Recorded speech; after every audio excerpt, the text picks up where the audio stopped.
Welcome to the 10th edition of the Toronto Black Film Festival, founded by the Fabienne Colas Foundation. Co-presented by TD in collaboration with Global News, available online from February 16th to the 21st, 2022. Be sure to get your all-access pass on torontoblackfilm.com. Thank you all for joining us. My name is Julia Payton. I am an actor, director, and voice acting teacher at both Seneca College and the Toronto Film School. I have performed in numerous TV and radio commercials, as well as lending my voice to audiobooks, cartoon pilots, and toys. My voice directing credits include webcasts, commercials, radio plays, and video game pilots. Today, I will be your moderator for the voiceover talent how-to panel discussion. Before we begin, we acknowledge and recognize that we are on the traditional territory of the many nations, including the Mississaugas of the Credit, the Anishinaabeg, the Chippewa, the Haudenosaunee, and the Wendat peoples, and is now home to many diverse First Nations, Inuit, and Métis peoples. Today's panel, entitled Voiceover Talent How-To, promises to be an exciting discussion about how to get started as a voiceover actor, doing commercials, narration, animation, video games, audiobooks, and more. Sometimes getting started seems daunting, so we're very lucky to have three successful voiceover actors here today to help us navigate the competitive world of the voiceover industry. We have the pleasure of speaking with Andrew Lander. Andrew is an Atlanta-based voice actor who, unlike many in the industry, developed his craft in corporate America. Along with explainers and e-learning, Andrew can be heard on Pandora and SiriusXM, voicing commercials for brands such as Disney Plus, Buffalo Wild Wings, LL Bean, and more.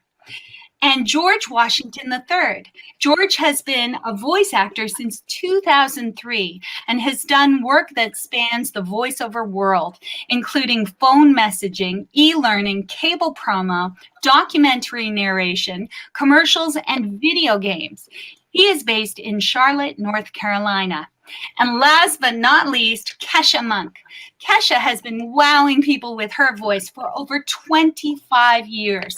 She has recorded projects for hundreds of global brands. She is currently the live announcer for the BET Soul Train Awards and recently made history as the first African-American woman live announcer at the Tony Awards. Welcome to the three of you. Thank you so much for joining us and sharing your knowledge and expertise. All right, well, let's jump right in. So, what does it take to become a voiceover actor? A lot of patience, and we hear this, we've all heard this. Your voice is great. You should be on the radio. You should be doing voiceover. And that's not the only thing you need.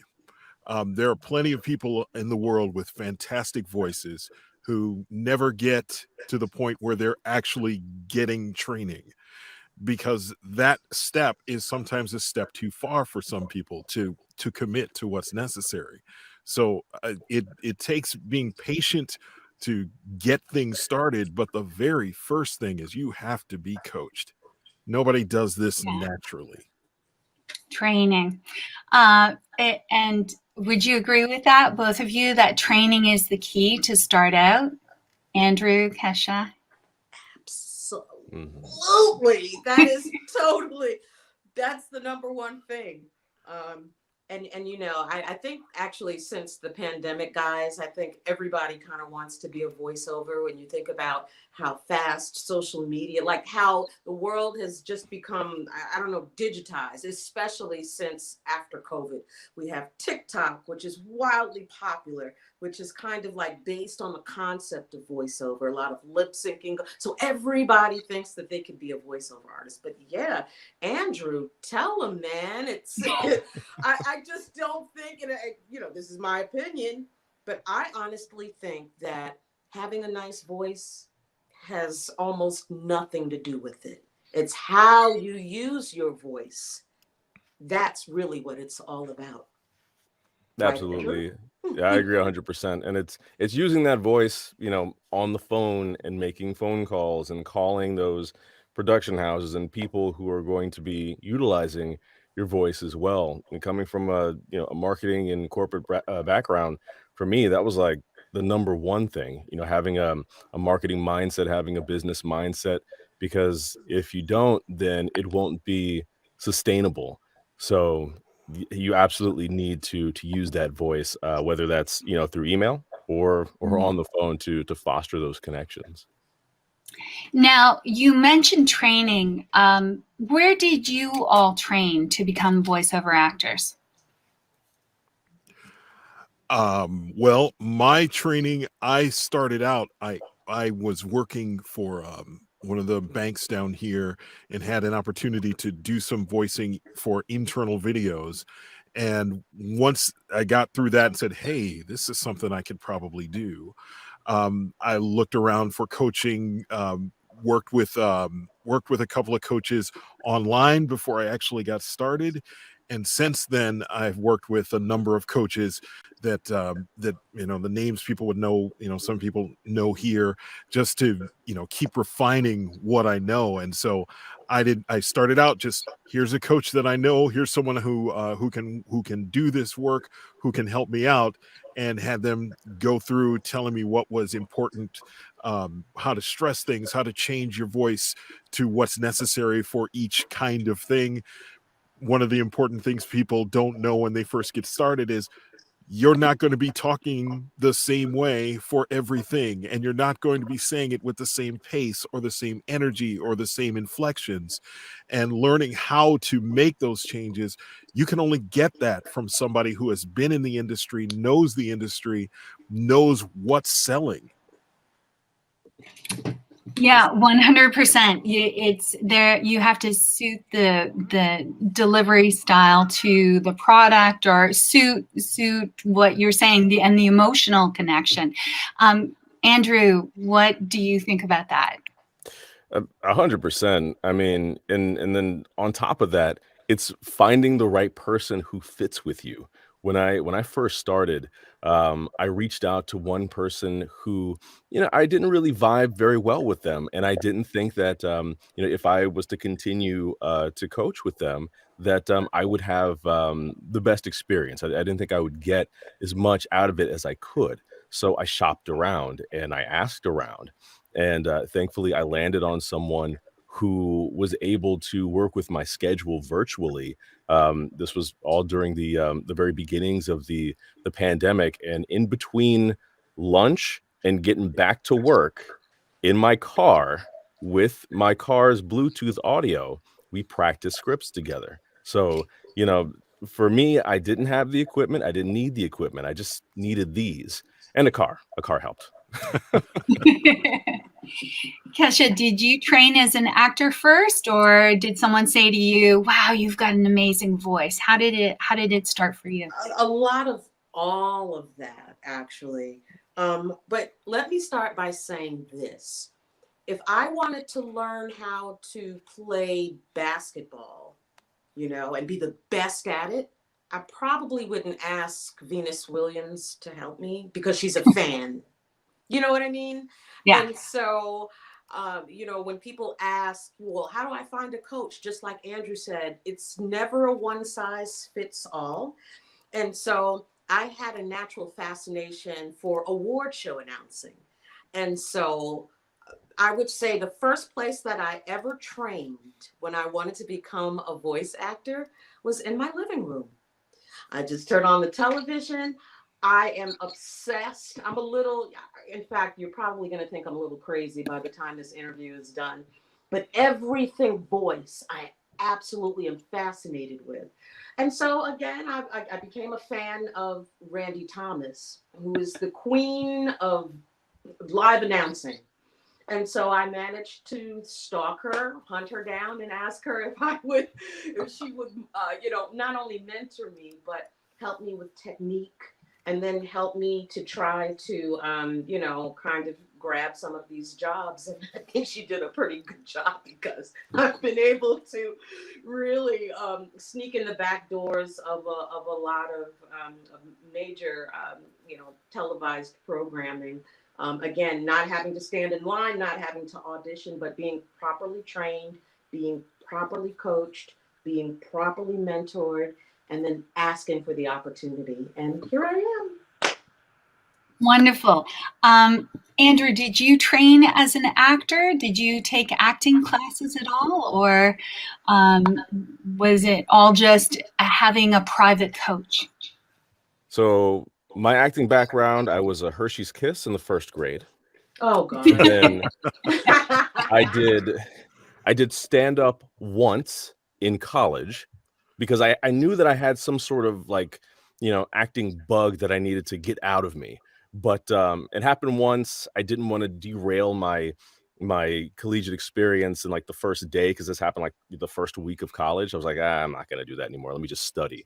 After that, I had no acting background, except the acting that I did was standing behind the podium, then getting out from behind the podium, walking up and down the aisle, and interacting with people and saying, this is the presentation, this is how we're going to do this. And I had a lot of other experiences where I was the instructor.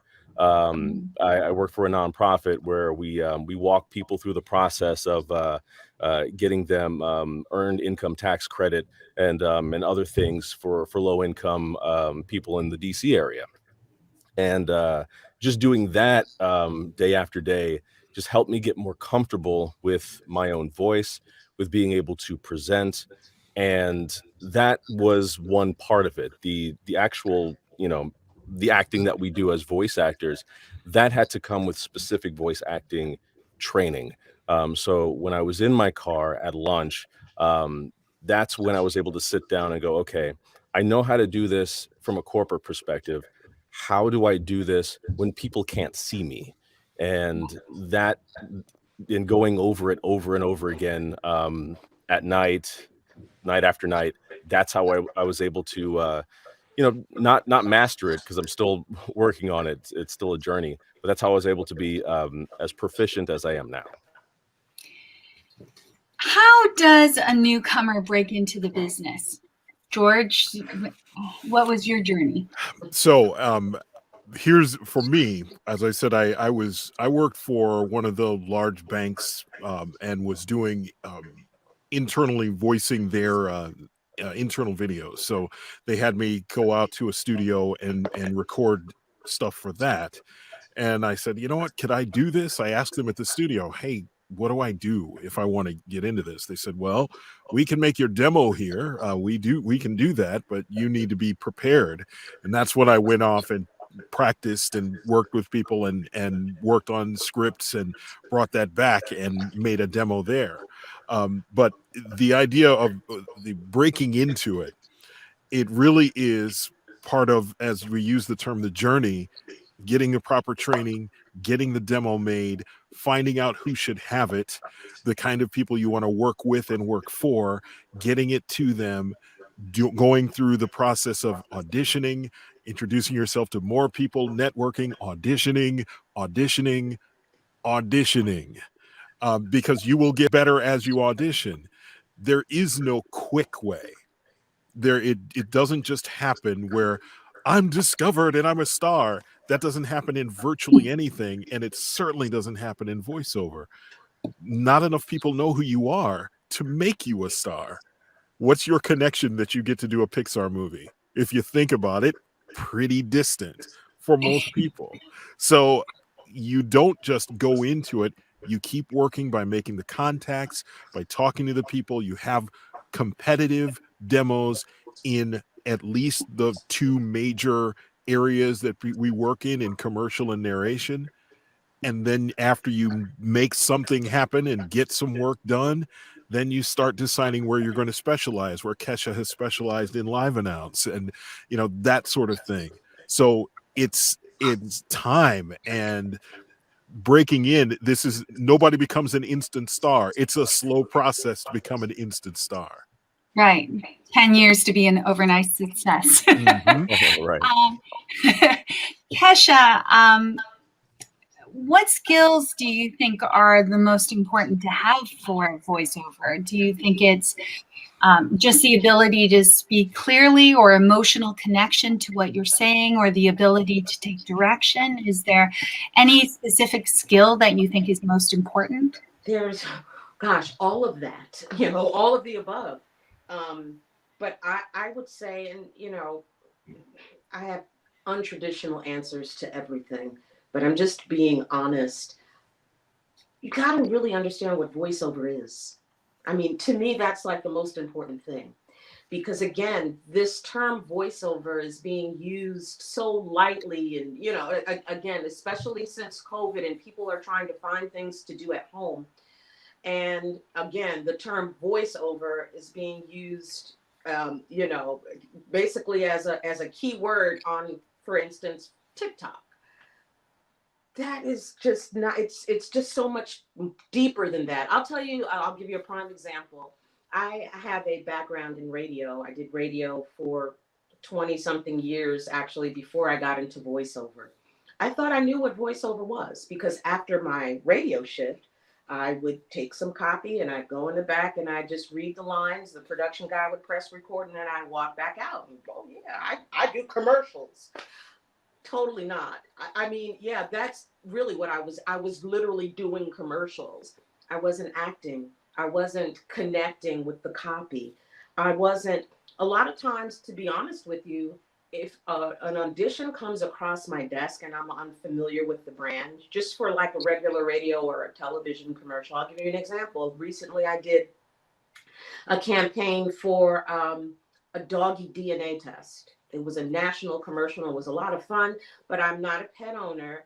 And typically, I'm like, why would anybody want to get a DNA test for their dog? So I literally took the time to research. I called a girlfriend of mine and I just talked to her for a few minutes. She didn't know that I was doing research, but I wanted to be in her shoes. She loves her dog. And so to put myself in her shoes, to try to tap into that emotion about why you would care so much about a dog, that you may want to figure out if he has, I don't know, a blood disease or something like that. Like I'm literally studying. I'm doing all of that before I do the audition so that I can connect. I just don't want to read the words. I want everyone within 2 feet of my voice to purchase that doggy DNA test. And so it's, again, you got to really understand what the science of voiceover is, understanding what it's all about, and listening to everything that has a voice affiliated with it. Again, when people think voiceover, sometimes they think radio and television commercials, but they don't always connect that with animation, or they're watching the cartoon, but they don't think that there is literally a person in in a book, like literally reading the lines, and doing it well and making it believable. So yeah, that's the main priority. That's the main priority. 100%. You've got to, you have to understand why you're saying what you're saying, and you have to know how you feel about it when you say it and who you're saying it to. Yes. Let's talk about microphones in studios, because we're in pandemic now, and does everybody need a good quality microphone if they want to get started in voiceover, or is it okay to use your phone? Is your phone okay to use? Here's the problem with using your phone, right? Because people don't. One of the things people are coming to realize because of the pandemic is you can't always go to a studio to record. You've got to be able to record production level stuff at your house. And so a phone might be okay for an audition if you can't get home and they know that you're doing it that way. But if that's not the case, your phone is never going to be the right solution. Its microphones are simply not good enough. And we're not all saying that we have to invest in stuff like this, or, but you still have to have a space It's not just the microphone. It is the microphone itself. It is the space it's in. Is it treated so it doesn't reverb? Are you away from the street? Are you able to keep yourself isolated from the other people in your family who happen to be walking through at that moment? It's a lot. Now, that doesn't mean that I would say this to build up a barrier from people getting in. We actually know from experience that there are very few barriers for people who want to start it. But it's not going to be a phone, and please, it's not going to be a Yeti USB microphone. Right? Yeah, I agree.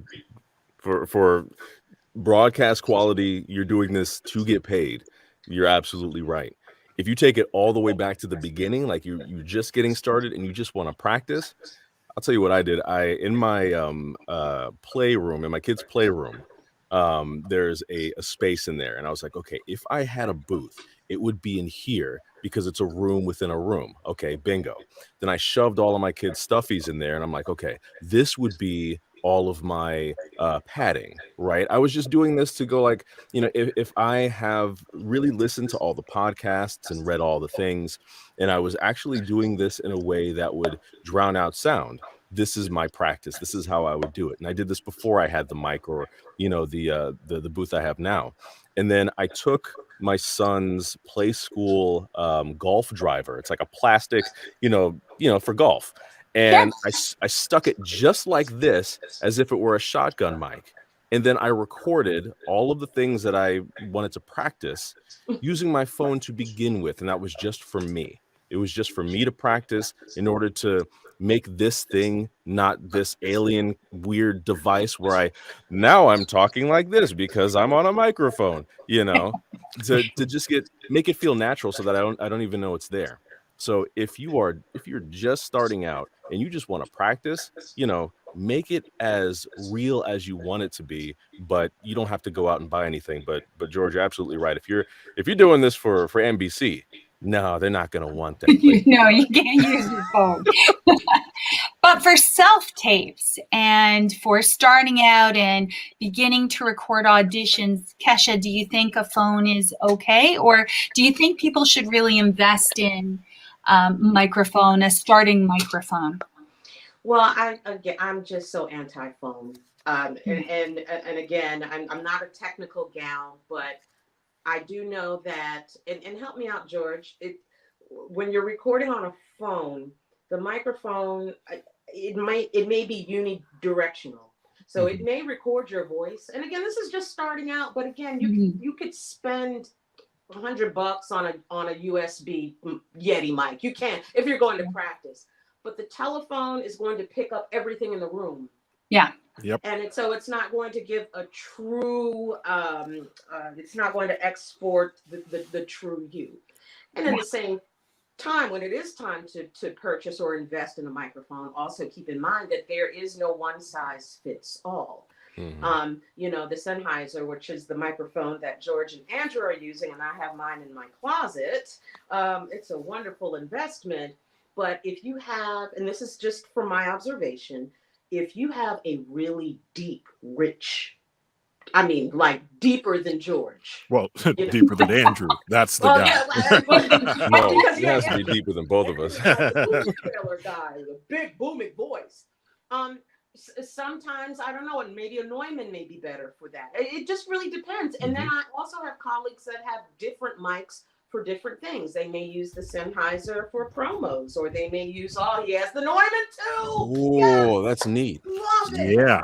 Oh, God. Yep. There's sometimes different microphones for different reasons. Like I use this for most of the things I do, but some of the video games I've done, they've said we need a large diaphragm condenser. So I bought a Neumann so that okay, I will just switch and this is what we'll record on. That's awesome. For the people who are just starting out, you got to decide, are you investing in this or are you playing? Because if you're going to do this, you have to invest in something. And that does not mean you got to invest in a $1,300 microphone to start. You can start out with Audio-Technica 2020s, which are about $150. They are solid, They are solid, large condenser microphones that so many people start out with. And as you get better and as you make more and choose to invest in your business, you upgrade the microphone when it's time. But Yes. Julia, don't use the phone, boo boo. Oh, yeah, Don't do no, it. I've got a microphone. I'm talking about for Yeah, students no, I'm Yeah. and for beginners. Yeah, I know. But yeah, so okay, so then what's the next step with um demo reels? So if you start to practice every day and you get coaching and you start to put together scripts, what would be your advice? What is the most important demo to do first?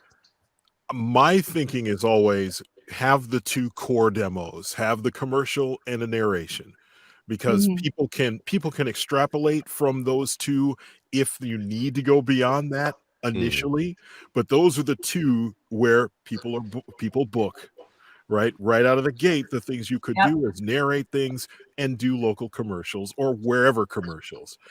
After that, once you continue to hone your craft, if you need to get a promo demo, make a promo demo. But that's an entirely different world of getting into things.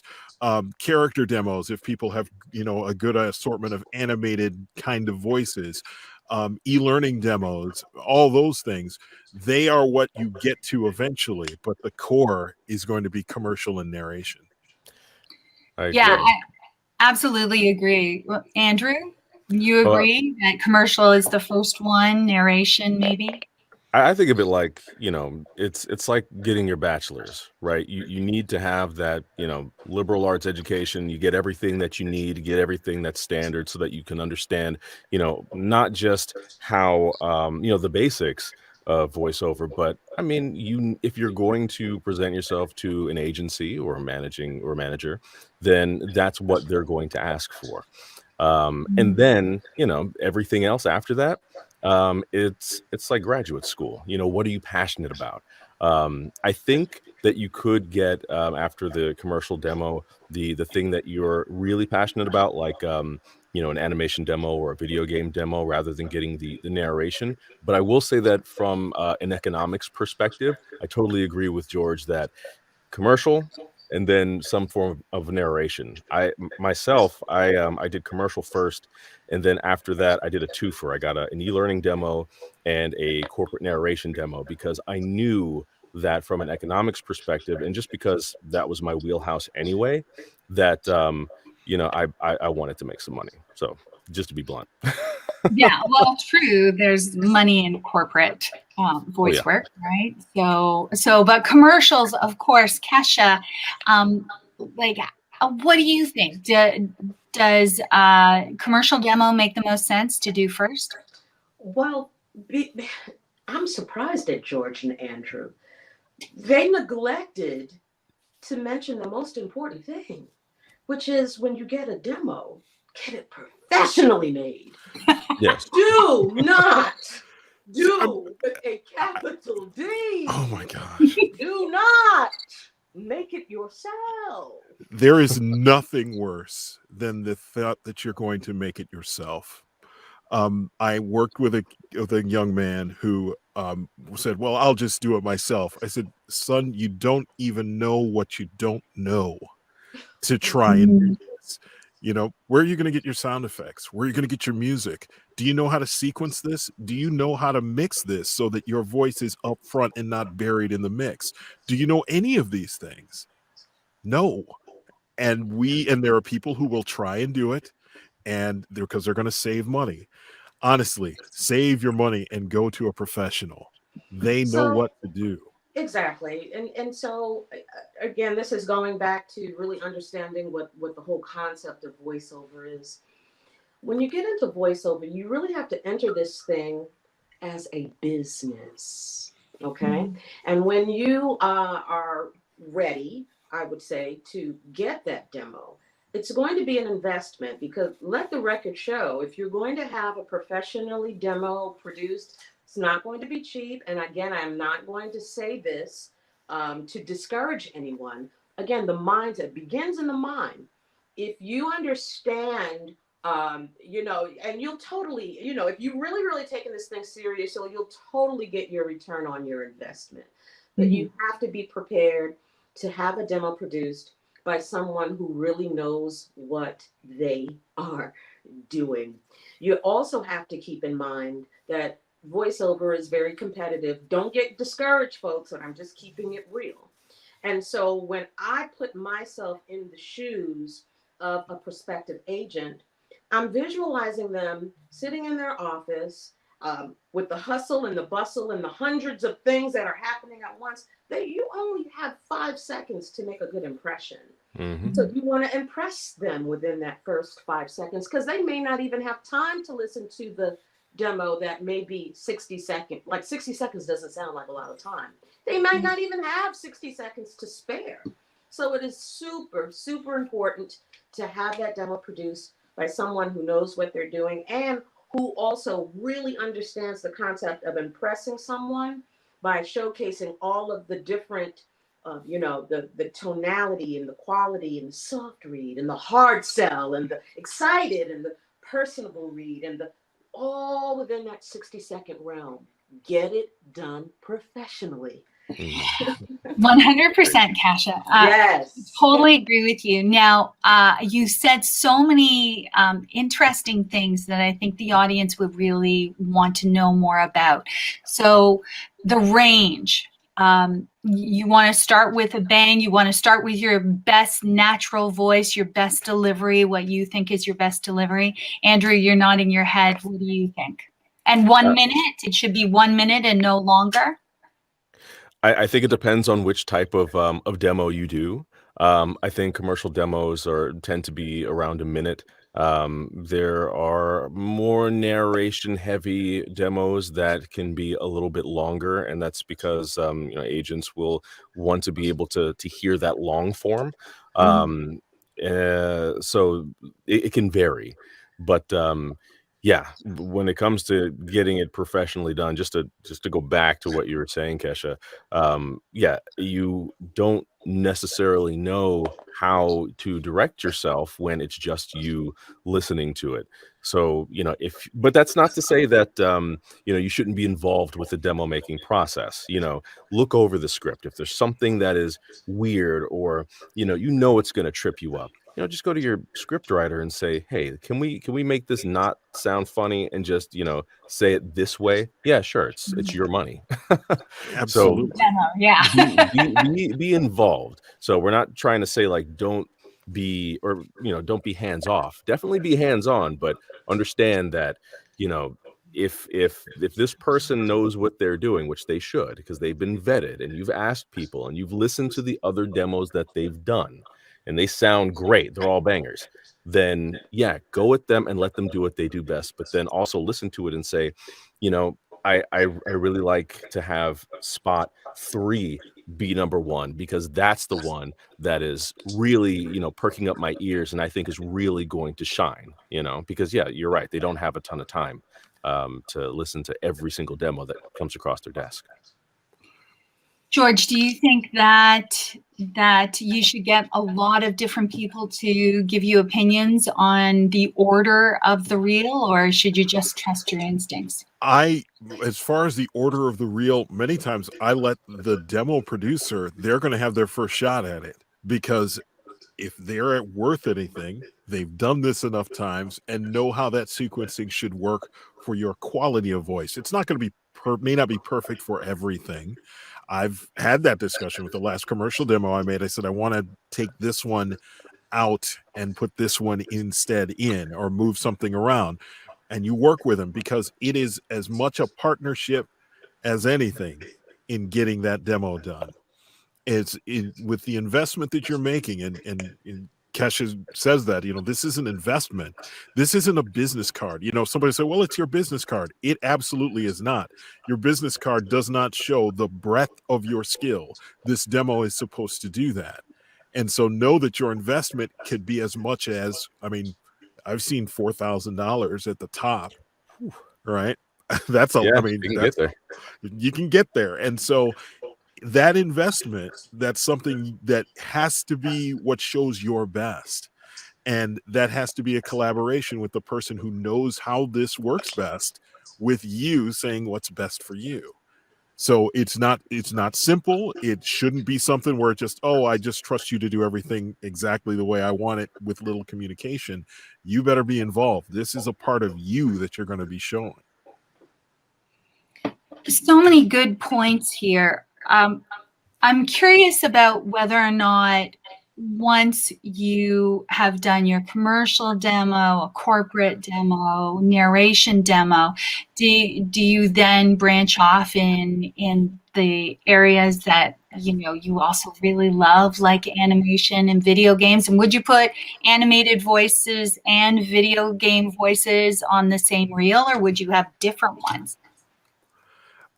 I think the idea of having separate animation and video game demos is a good one if you can afford it. I Yes. mean, if you're paying $3,000 for each demo, good on you if you can swing that.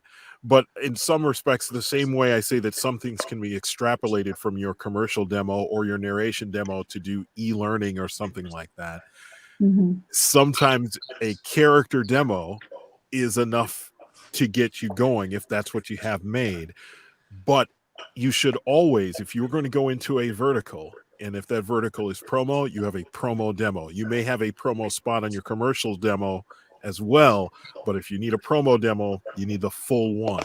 If you want to do video games, it's good to have video game characters, because their expressions and their emotional depth is going to be different than cartoon Mhm. voice Yes. emotional depth, right? I mean, if you're doing something like, say, what's the big one on Netflix, the current Arcane? Arcane, yeah, Okay. League of Yeah. Legends. Yep. Arcane, that's not the same kind of cartoon. That's not a 30-minute So thing. good.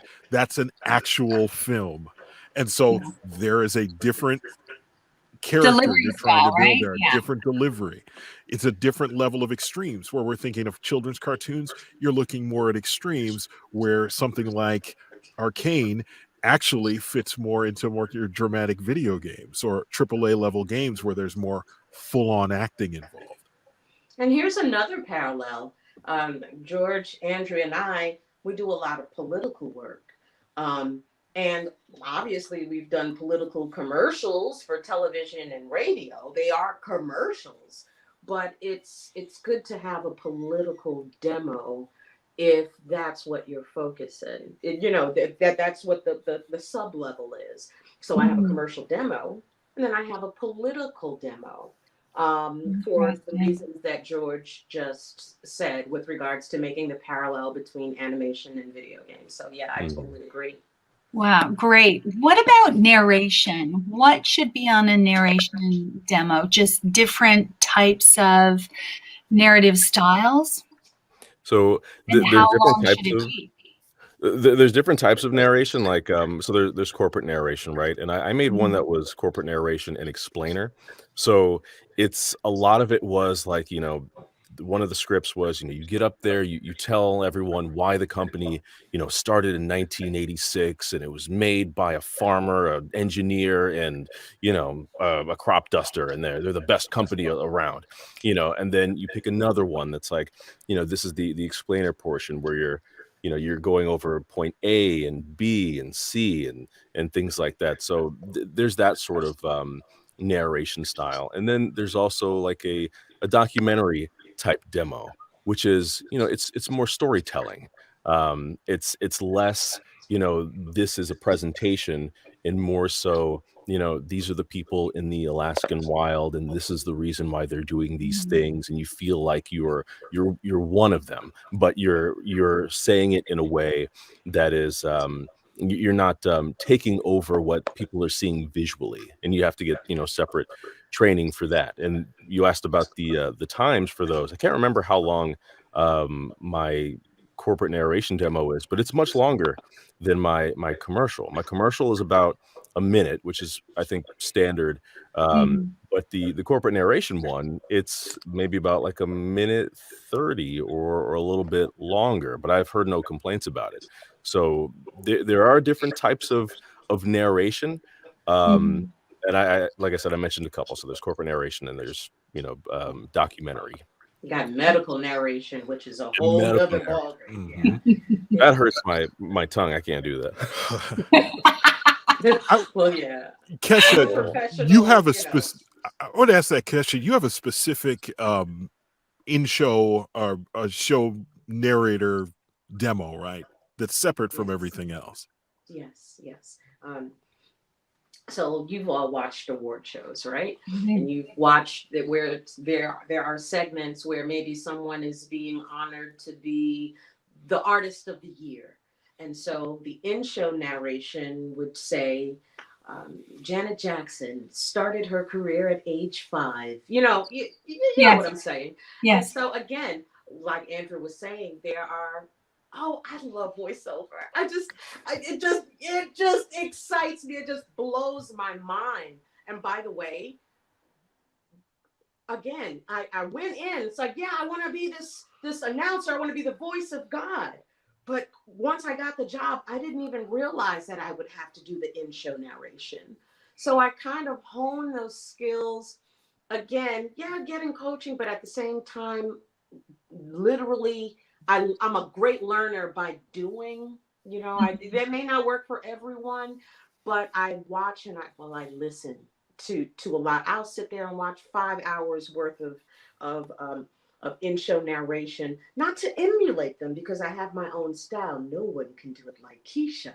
However, there are certain nuances. Randy always told me that, when you are, for instance, to give you an example, when you are announcing nominees, it's very, very important. This is technique that you always give each nominee the same amount of energy.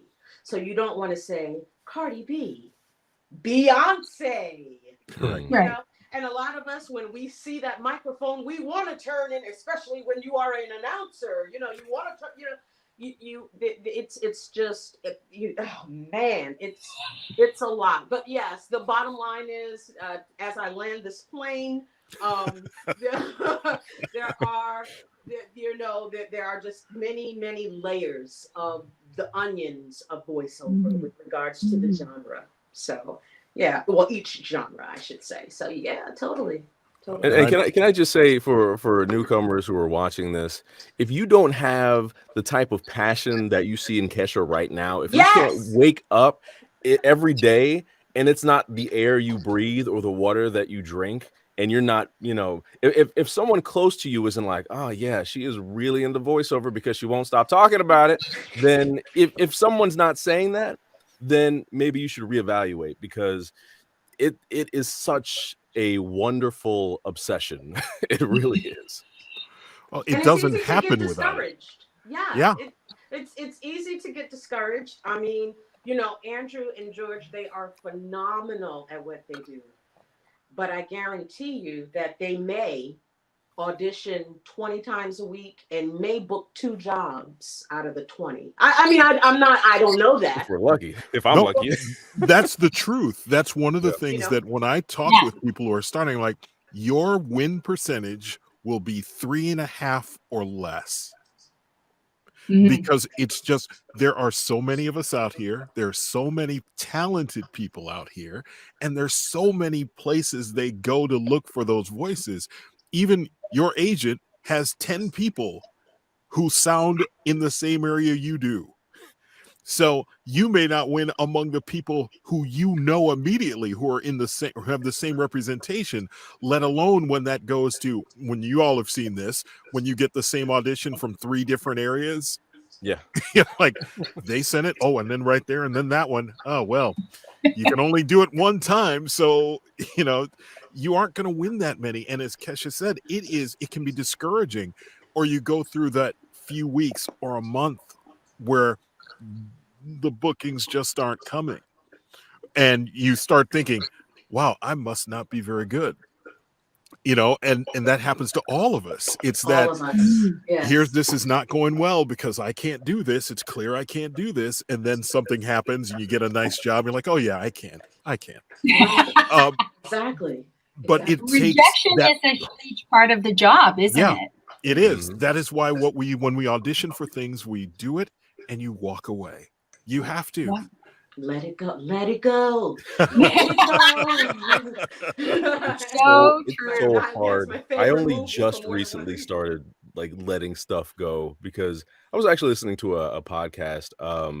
Who it was the VO School podcast, and Karen Gilfrey was on there, and she was talking about how she had a technique where she looks at the script, says it maybe a few times, and then just says it, and says it maybe two more times for like 3 takes, and maybe deletes one and has, 2 takes, and just says, you know what, send, gone. Doesn't even think about it. And I'm like, how can you do that? It's my baby. And I'm only just recently like getting in the booth now and being like, okay, I'm gonna try to do it like that. Not marry myself to everything, just say it, and then I don't want to make it seem easy because it's not.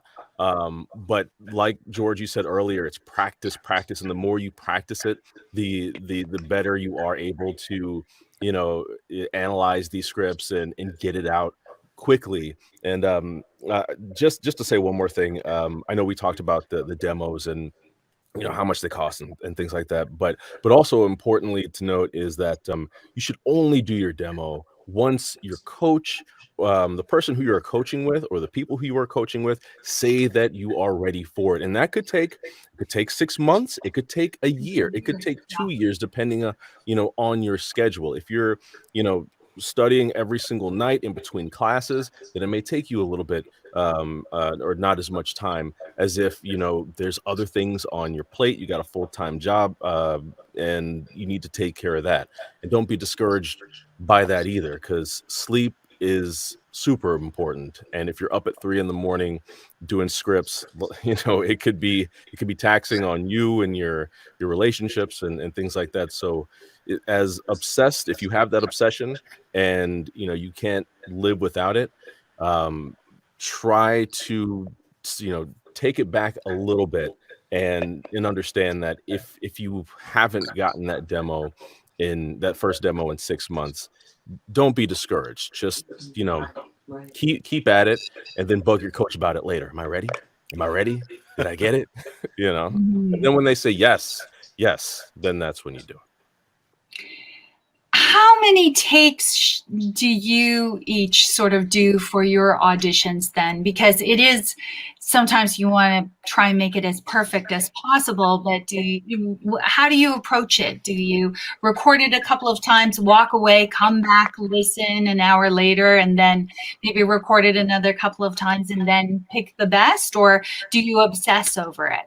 Like Andrew was sort of intimating earlier, and now he's trying to let it go. I have gotten to the point where I say I'm going to go over it, see if I've got the right feeling, record it a couple of times. If I don't feel comfortable with that, record it a couple more times, get myself to say, that's good. That'll do it. I'm going to try and give you 2 takes if I'm allowed 2 takes, or so that I can make you make a choice to say this one or this one. And they can be differently enough that they still fit in within the spec and the direction, but enough that this is one way of doing it and here's another way. And I send it. So do you always send 2 different options? If I'm allowed to, yes. If And because sometimes we get an audition that says 1 take only, then Mhm. you may spend more time getting it right. But if they say, here's the audition, I'm going to give them 2 takes. Right. Keisha, There are you a lot of different variables. It just really, really depends. There is no one size fits all. So, for instance, I may,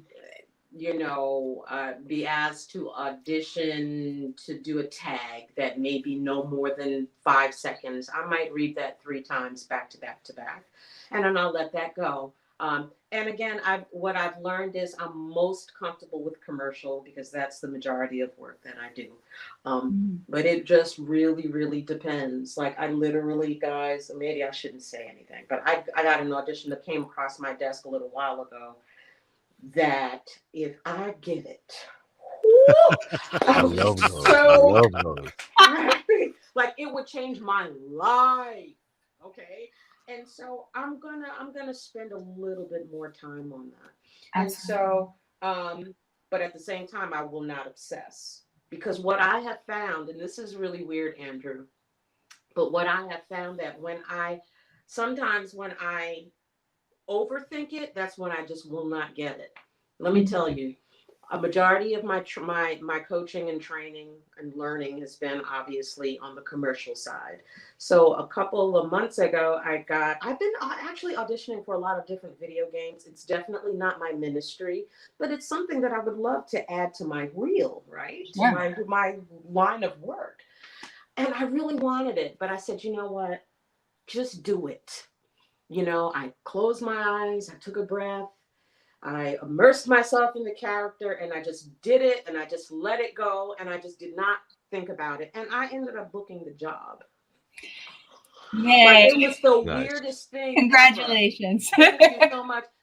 Extremely exciting. And then when the trailer came out, they actually showed the trailer like at the game show. They had some sort of award. I'm not a gamer, so I don't know. But it was just like so major, and I'm like, oh my God, that's me. But you know what I mean. So it starts here. It just really, really, really depends. Sometimes I'll record something 2 to 3 times, and you have to just really be very meticulous about reading the scripts. I love to add words that aren't there sometimes. I just do all kinds of weird things. That's why it's important to at least read it 2 or 3 times while you're in the zone. And then you pick out what's best. And like George said, depending on what the rules and regulations are, you just go ahead and submit it. But audition and let it go. Right. Great advice, right? Let it go. Let it go. Yeah.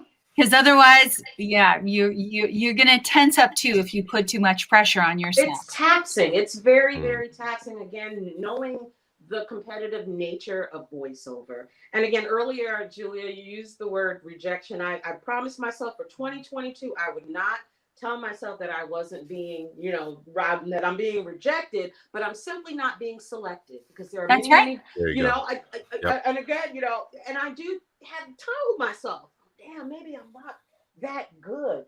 But the reality of the matter is, and I literally just, it came to me a couple of days ago, one of my agents accidentally included everybody that she was sending the audition to. So in other words, I'm looking at everybody's email like, oh my God, is this audition really being sent to 50 other people? And like Andrew said, sometimes that same audition will not only being sent to those 50 people, but another 200 across the country. Yes. So you really do not have time to obsess and to worry and to overthink. You are literally competing for a job. I gotta sometimes get that audition. If I'm not doing anything, it's important for me to get it out first. Or sometimes I'll even wait until the 11th hour to send it out. I have a strategy. Like I don't want to be like, you know what I mean? I don't want to be in the middle of the pile. Sometimes I'll try to send it very early, or sometimes I'll try to send it the very last minute. That's how, I don't know, it works for me. That's really interesting. I'd be curious.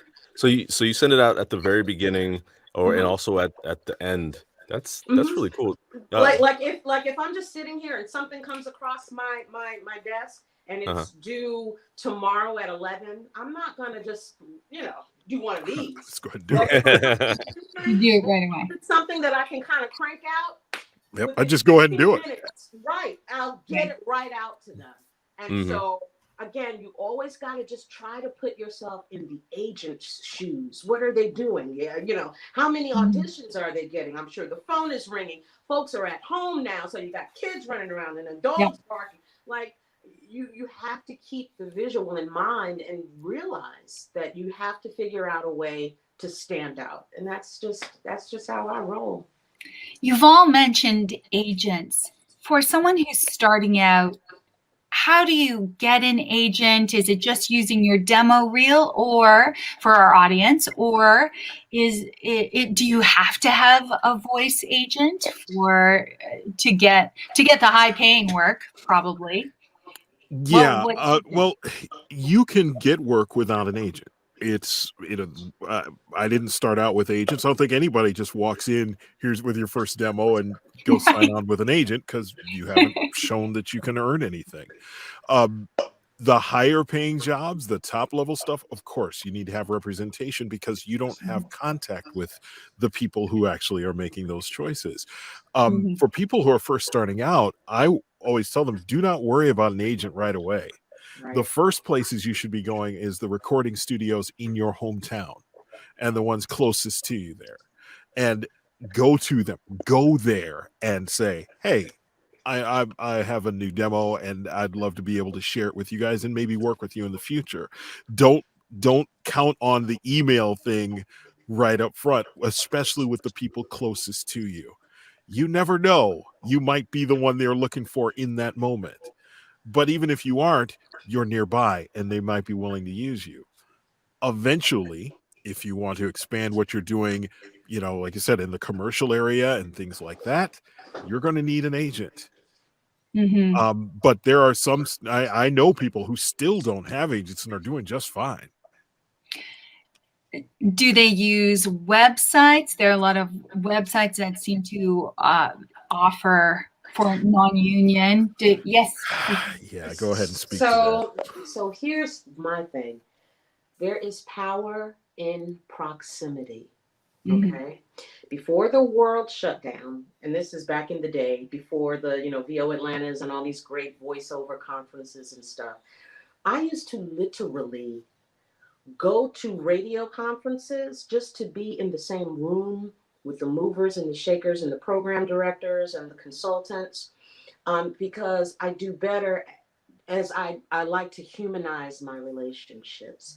I have found that people respond better when you are able to say, how are you? It is so good to meet you. My name is Mhm. Keisha, and I would love to work for your radio station. And I didn't have any money. And I used to sleep in hotel lobbies and take the Greyhound bus and do whatever I could do just to be within proximity of those people.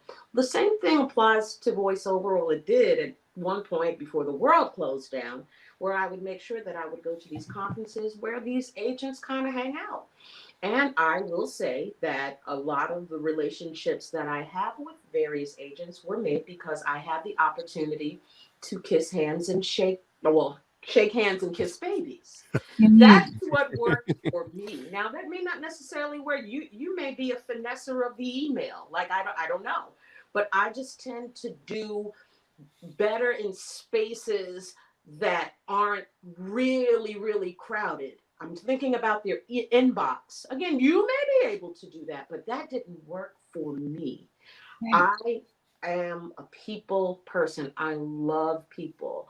And that's what literally made the magic happen for me, being able to meet people.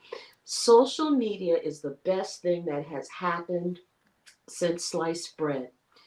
I know that a lot of people aren't necessarily too crazy about Clubhouse, and I'm sure if you're not familiar, just Google it. It's a voice-based app. Hello, that is gold for an aspiring voiceover, because there are people from some major agencies that get on Clubhouse and they conduct rooms. That's Hmm. a great way to network. It's the same way as going down to Atlanta to VO Atlanta, except it's just virtual. Take Mhm. advantage of that. There is power in proximity. It's so much easier to just ignore someone if they're just an email, right? Exactly. So putting a face to the voice makes it Put a little personal. bit that, put a little bit of elbow grease in it, shake a little seasoning salt on your style. It will work. Trust me when I tell you, it will work. Andrew is so good at what he does. He every day, and Andrew, I'm a fan, by the way, able to tell. Oh, me, I'm a fan of you. Oh no, Andrew is a TikToker. He displays his talent constantly on TikTok. Like he's marketing himself. People watch this thing. There are millions of people. We have a friend, a colleague, Julia, by the name of, is it Stefan or Steven? Yeah, Stefan. Stefan. Mm-hmm. Stefan has 6 million people following him on TikTok. Will Smith found him on TikTok. Don't be afraid of social media. It's great to if you can get access to an agent, that's fine. But sometimes the agents will come to you. Isn't that so much better? But you got to put yourself out there. You got to believe in yourself. And again, I'm sure we've said a lot of things in this interview that may sound discouraging, but don't be discouraged. If this is something that you really want to do, and if you are hungry, and if you are just if you're like me and you refuse to lose, you know, believe in yourself, train, coach, be encouraged, mentor, and make friends. The voiceover community is a wonderful community.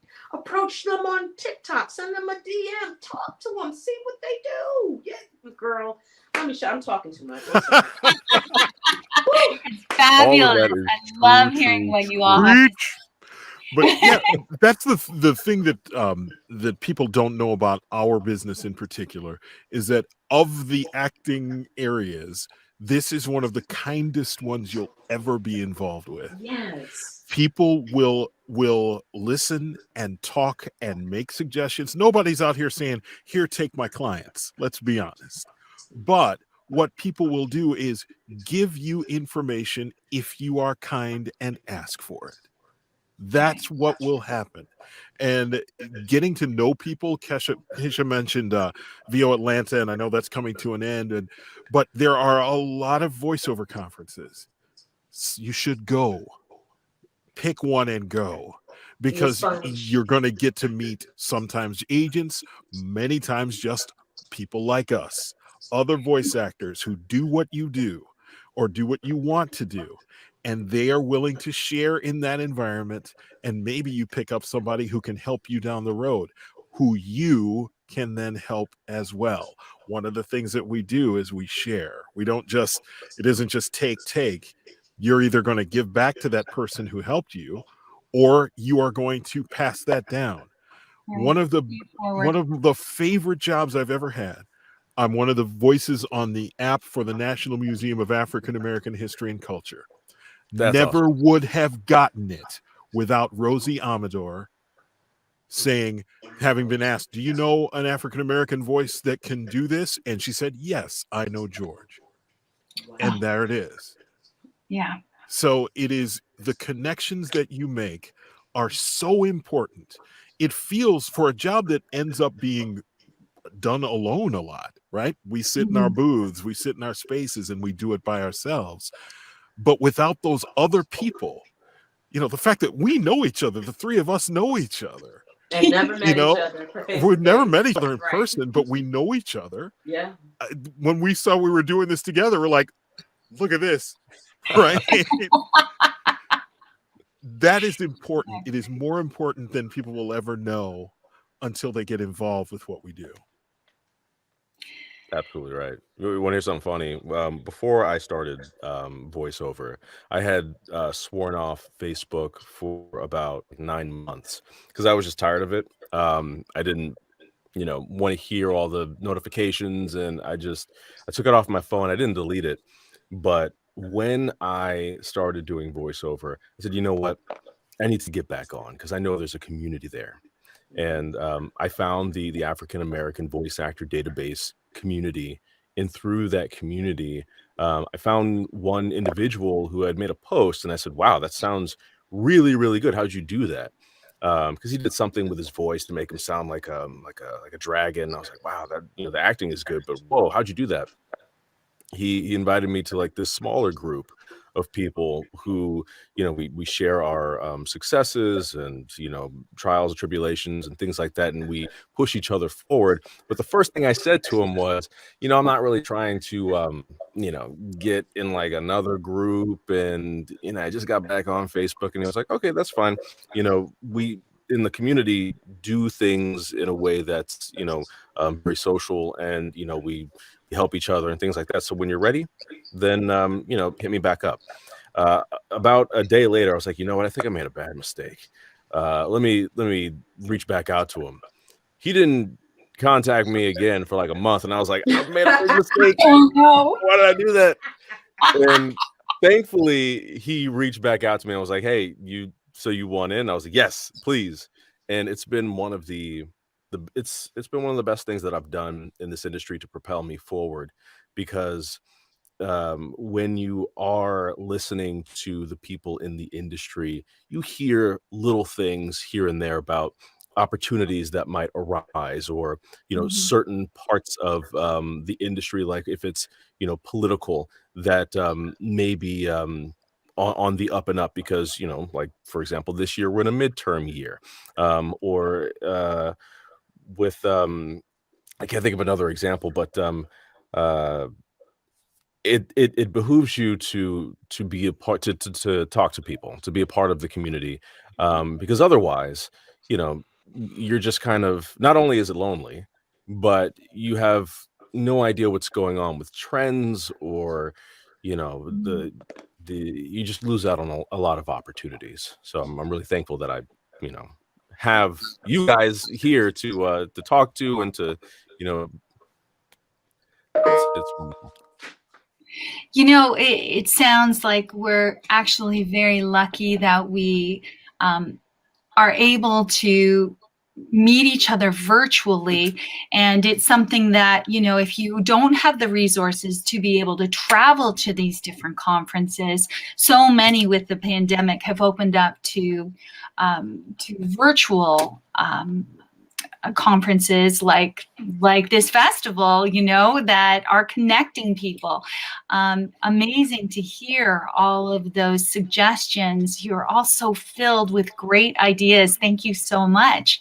I have just a couple of little last things that I'm curious about, and I think would be important for our audience. And I'm wondering, do you warm up every day? Do you take care of your voice every day? How do you keep your skill level up? Are So, you always auditioning?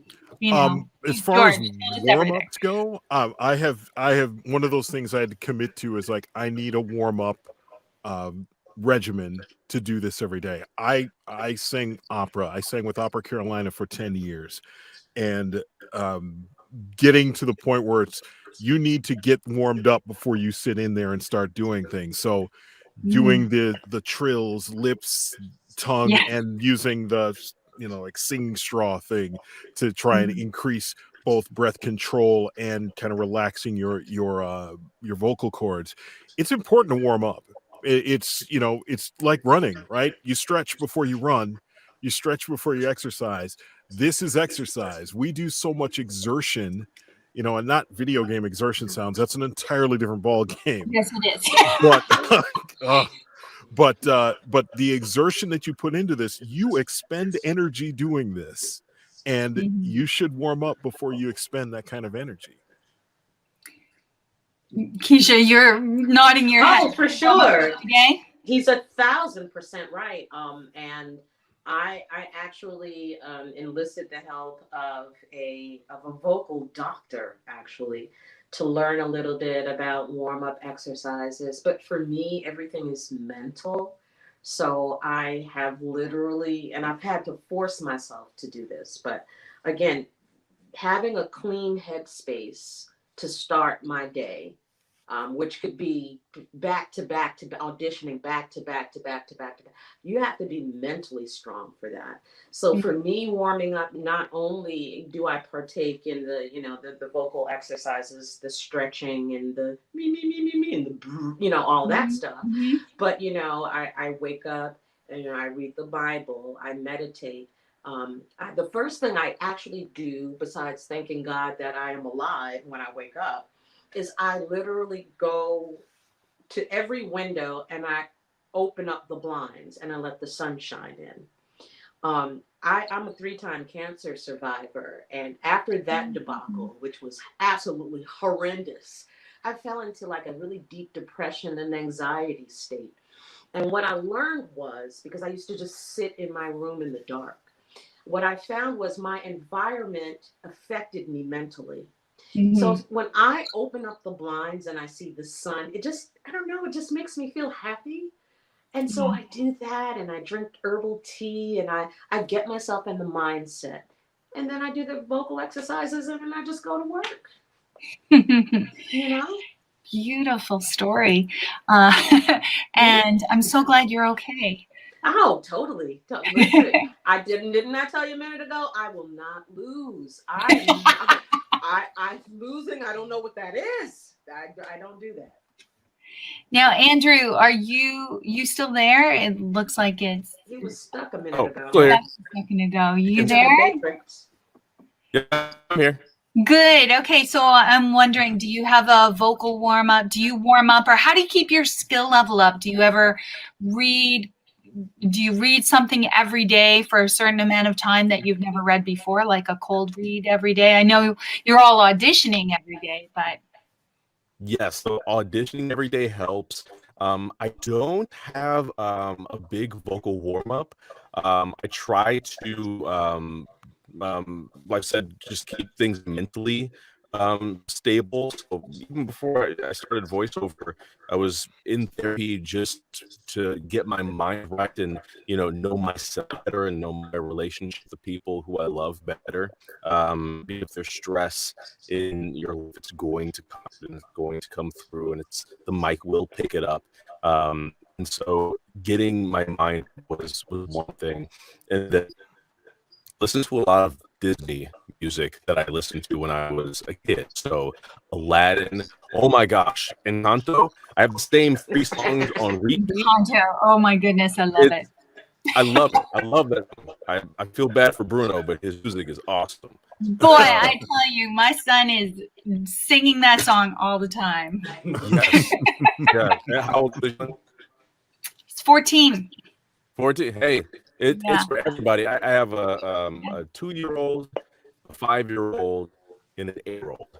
Woo! And not only do those boys drive me crazy, but not only do I mean, love them to this, but I'll read to them at night. So we're reading Harry Potter. What is, which one is it? It's the Order of Phoenix. So reading that to them has also helped with my practicing.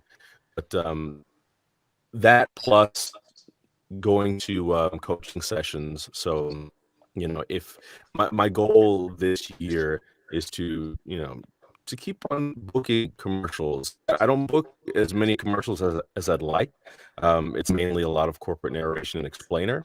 But if I want to be better at that, then I have to reach out to coaches who I can, they can tell me what I'm doing wrong, because I don't hear what I'm doing right. I want to hear what I'm doing wrong so I can get better at it.